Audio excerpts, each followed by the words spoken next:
Kung pag-uusapan naman ang ganda at history ng Poland ay isa sa pinakang dramatic at makasaysayan ang history ng Poland, especially dito sa lugar na kinakatayuan ko, itong Gdańsk, Poland.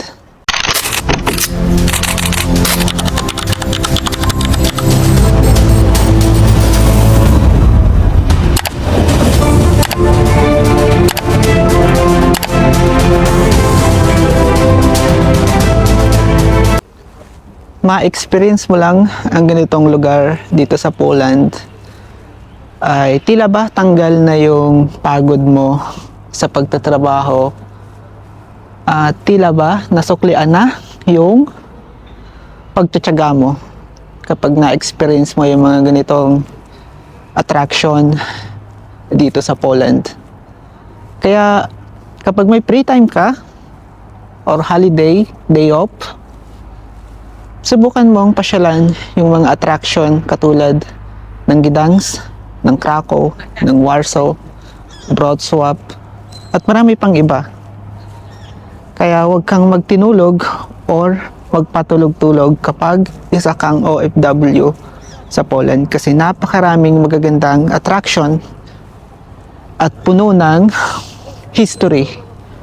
Usapang salary naman patungkol dito sa Poland, ang mai-share ko sa inyo, every year ay gumaganda at tumataas ang salary or basic salary dito sa Poland. Kaya kung nadidinig ninyo sa ibang mga kababayan natin na tumataas yung sahod nila, which is totoo naman, at mapapatunayan ko yan, especially yung mga kababayan natin na nagtatrabaho sa factory, sa warehouse, pagiging cleaner, pagiging bartender, pagiging waiter, at marami pang iba. Ang basic salary sa Poland ay tumataas every year, minsan twice. At this year, isang beses lang tumaas yung salary dito sa Poland or yung basic salary. Kaya may pag-asang magbago ang pamumuhay nyo dito sa Poland. Ibig kong sabihin, gumaganda ang ekonomiya ng Poland, gumaganda ang pasok ng mga investor, at ang ibig sabihin yan ay dumadami rin yung mga business at mga company dito. Then yung company ay kailangan ng mga trabahador. So, syempre, foreign workers ang gagawa niyan, especially skilled. Kaya, may chance patuloy na gumaganda ang ekonomiya ng Poland, mga kababayan. Kaya ikaw, kabayan, kung napanood mo to, huwag kang mawala ng pag-aasa. Kung natinig mo sa iba nating kabayan na hindi na nag-hire si Poland, hindi yan totoo. Ako ang makakapagbigay ng patunay na patuloy na nag-hire ang Poland, patuloy na tumataas ang salary dito. At kinakailangan nyong magtrabaho dito ng legal. May documents dapat kayong pinanghahawakan. Hindi pwede ang illegal dahil matitrace kayo dito. Makapagtago man kayo ng ilang buwan, baka sa susunod na buwan ay masokol na kayo ng police patrol or ng immigration police. So, kayo din yung may hirapan sa huli at kayo rin yung magdudusa. Kaya kung gusto nyo na makapagtrabaho sa Poland or nais ninyong mag-tourist dito or maging estudyante, kumuha kayo ng legal na documents.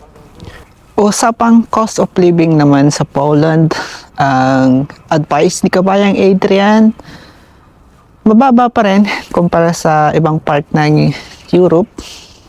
Ang medyo may kataasan lamang ay ang bayad sa bahay o renta sa room or renta sa apartment.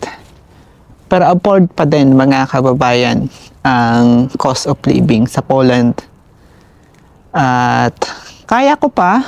So kung kaya ko, kaya nyo rin. Kasi isa lang naman ako ditong OFW na nakikipagsapalaran din katulad ng ibang mga OFW dito at ng ibang mga foreign workers. Kaya kung usapang cost of living, maganda pa rin dito sa Poland. Kasi kaya ako nasabi ay bibisita rin ako sa ibang part ng Europe katulad ng Italy, katulad ng Norway, Sweden, Germany, at Prague. So usapang cost of living, mas maganda pa rin dito sa Poland sa ngayon. Kaya kung nagwo-worry kayo or may agam-agam sa isipan ninyo na mahal ang cost of living sa Poland, kaya pa rin po mga kababayan. So kahit sa anumang panig ng bansa or panig ng mundo ay tumataas ang bilihin, tumataas ang rental. Pero sa paraan ng isang tao or ng isang person ay nagagawa ng paraan para makapagtabi kayo ng pera at mabili ninyo yung mga bagay na pinapangarap ninyo. Kasi kung hindi kayo nangangarap at gasta lang kayo ng gasta, siguro ay wala kayong maitatabi kahit na maliit na halaga. Pero kung may pangarap kayo at may mga ginugol kayo for the future, ay nagagawan niya ng paraan. Ang Poland ay isa sa pinakang malinis at safe na bansa ngayon sa Europe. Kaya medyo humihirap din yung kwalifikasyon ng pagtatrabaho dito or ng pag-a-apply dito. Dahil maraming mga foreign workers ang gustong makapagtrabaho at makapasok dito sa Poland. Kaya yung iba nating mga kababayan ay nahihirapan sa ngayon sa pag-a-apply dito sa Poland, especially sa mga panahong ito, Kaya ang tangi ko lang may bibigay tips or advice katulad ng ginawa ko ay magtiyaga kayo katulad ng ginawa ko. And of course, kung hindi talaga para sa inyo itong Poland, napakarami namang option, napakaraming pagpipilian. Baka talagang hindi ito para sa inyo at ang ibang bansa dito sa Europe ang para sa inyo.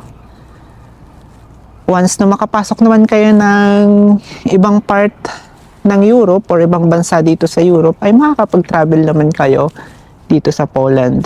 Kaya wag na ninyong i-stress ang sarili ninyo dahil hindi kayo nakapasok or nakapagtrabaho dito sa Poland. Kasi marami tayong mga kababayan ang dumadaing or nagrereklamo dahil nga napakatagal daw ng pag-apply nila dito.